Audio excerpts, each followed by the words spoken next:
When we advise on investments, we should, and we're actually obliged by the regulator, to take into account our clients' attitude to risk.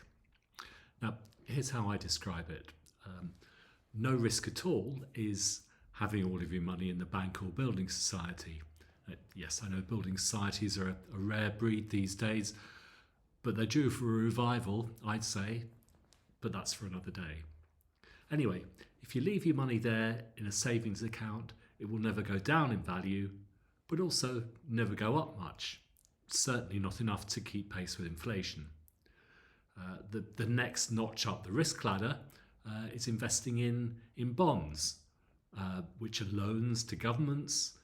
We call them gilts in this country, loans to companies.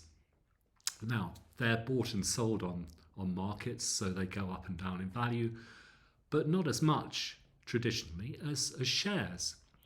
And as investments get more risky, in inverted commas, so we add in more shares. A medium risk is about 50-50, half in shares, half in those bonds I was talking about. And what we call high risk, at the top of the risk ladder, is having everything in shares.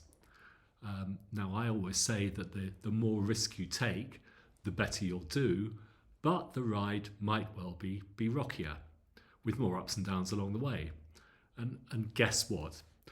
80% or more of people go right in the middle, into balanced or medium risk funds, with which we're all happy as advisors, because it's your choice as the investor, because it sounds better than the bank, but not too scary. However, ask pretty much every advisor, everyone in the business, or reasonably in the know, which they choose, and I wouldn't mind betting it will be high risk, with everything in shares. Yes, we'll take our own advice and keep a good cash reserve in the bank so that we don't have to dip in when things do get rocky. And we know, and we'll always actually tell you, that high risk in our terms doesn't mean you might lose everything, because the investment will be spread over global stock markets and thousands of shares underlying. It might well go down 30% or more, probably every 10 years or so, but will go up a heck of a lot more in between.